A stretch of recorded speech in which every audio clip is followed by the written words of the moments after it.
샬롬. 오늘은 어버이 주일입니다. 다들 어버이날에 부모님께 카네이션은 달아드렸나요? 부모님께 사랑과 감사를 전하는 한 주일을 보내는 고등부가 됩시다. 오늘 본문 말씀은 에베소서 6장 1절부터 3절 말씀입니다. 자녀들아, 너희 부모를 주 안에서 순종하라. 이것이 옳으니라. 내 아버지와 어머니를 공경하라. 이것이 약속 있는 첫 계명이니 이는 내가 잘되고 땅에서 장수하리라. 아멘. 오늘 본문 말씀은 어버이 주일 때 정말 자주 사용되는 말씀입니다. 부모님께 순종하고 공경하라는 말씀이니 당연할지도 모릅니다. 여러분은 이 말씀을 읽으시며 어떤 느낌을 받으셨나요? 사실 제가 여러분 나이였을 때 이 말씀을 읽으며 들었던 생각은 너무 뻔하고 고리타분하다라는 생각이었습니다. 부모님께 순종하고 부모님을 공경하라. 너무 자주 듣는 말이기도 했고, 또 그러다 보니 감흥도 적어져서 그랬던 것 같습니다. 또 한창 반항심에 불타오르던 시기여서 왜 내가 부모님 말씀에 순종해야 하는지 불만에 가득 찼던 것도 기억에 남습니다. 아마도 저 순종이라는 단어가 주는 부담감 같은 게 있었던 것 같습니다. 마치 종이 주인을 섬기듯 따라야 할 것 같고, 공경이라는 단어와는 다르게 너무 위계적인 단어로 느껴져서 그랬던 것 같습니다. 조금 더 자란 지금 보더라도 단어가 주는 느낌은 크게 바뀐 것 같지는 않습니다. 조선시대 사람이 부모님께 순종하라는 말을 들었다면 당연히 또 마땅히 그래야 한다고 대답할 것입니다. 이는 시대적 상황과 문화에 의한 것입니다. 성서가 쓰여진 시기는 조선시대와는 비교도 할 수 없을 정도로 옛날입니다. 그러다 보니 어린아이들에 대한 생각도 적었고 그만큼 순종적인 아이들을 원했습니다. 아마도 그러한 시대적 배경이 이 말씀 속에 담겨 있는 것 같습니다. 그래서 저는 여러분들께 이 소중한 말씀이 보다 잘 다가갈 수 있도록 주 안에서 라는 말에 집중하고 싶습니다. 우리는 단순히 부모님께 순종해야 하는 것이 아닙니다. 우리는 우리가 사랑이라고 고백하는 주님 안에서 부모님께 순종해야 합니다. 조금 단순하게 말하자면 우리는 주님 안에서 부모님을 사랑해야 하는 것입니다. 우리가 이 세상에 태어나면서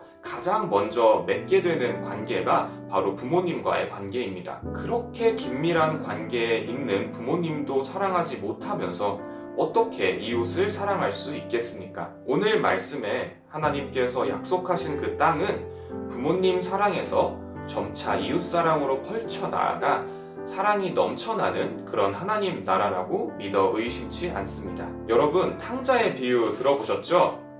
한 아버지가 2명의 아들을 가지고 있었습니다. 둘째 아들이 아버지에게 자신이 받을 몫의 유산을 요구하자 아버지는 그의 부탁을 들어줍니다. 그 아들은 방탕한 생활을 즐기다가 모든 재산을 탕진하게 됩니다. 그러고는 다시 아버지에게 돌아갑니다. 또 자신을 종으로 써달라고 부탁까지 합니다. 그러나 아버지는 그를 꾸짖지 아니하시고 오히려 큰 환영 축제를 마련합니다. 잃어버렸다가 다시 찾아왔으니 축제를 하는 것이 마땅하다고 말하면서 말입니다.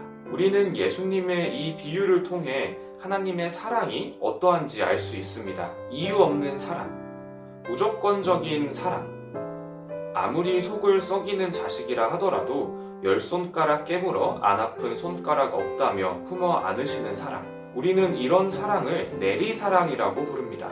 하나님은 내리사랑이십니다. 우리가 어떤 잘못을 했는지 모두 아시더라도 이를 용서하고 받아주십니다. 또 어떠한 경우에도 우리를 포기하지 않으십니다. 이러한 내리사랑은 부모님의 사랑이기도 합니다. 고등학교 때 저를 되돌아보면 참 버릇 없었던 것 같습니다. 수험생이라는 이유로 부모님께 신경질을 부리고 부모님의 진심 어린 걱정이었음에도 불구하고 듣기 싫다고 짜증을 내기도 했습니다. 이 중 몇몇 분들은 조금 찔리실 수도 있겠네요. 지금 와서 그때를 돌이켜보면 우리 부모님께서 얼마나 마음 아프시고 힘드셨을지 죄송한 마음부터 생깁니다. 하지만 부모님은 힘든 기색 한 번 보이지 않으시고 항상 내리사랑으로 저를 품어주셨습니다.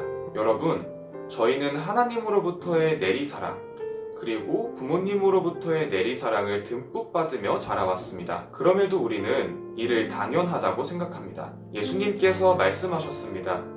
천국은 어린아이 같은 사람들의 것이다.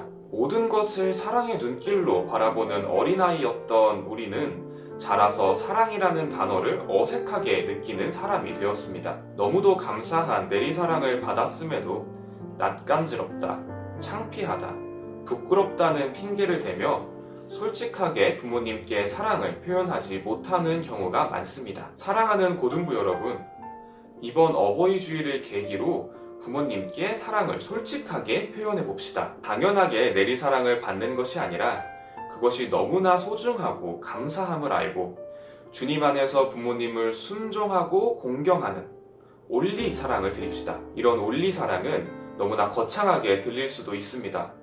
하지만 전혀 그렇지 않습니다. 제가 경험한 저희 부모님은 큰 선물보다 오히려 작고 소소한 일에 보다 큰 감동을 받으셨습니다. 평소 학교를 가거나 돌아왔을 때 인사를 하지 않았다면 오늘 집으로 돌아갔을 때 큰 소리로 인사해 봅시다. 어머니가 해주신 밥을 먹고 정말 맛있었다고 감사를 표하는 것도 좋습니다. 혹은 한 번씩 부모님께 포옹을 해드리는 것도 좋고요. 편지를 써서 마음을 전해보는 것도 좋습니다. 또 부끄럽더라도 부모님께 사랑한다고 직접 말해보는 것도 좋습니다. 우리에게는 작은 하나의 행동일 수도 있지만 분명 부모님께는 큰 감동으로 다가갈 것입니다. 작은 온리 사랑을 하나하나 실천하여 사랑이 넘치는 고등부 친구들 한 명 한 명이 되길 진심으로 소망합니다.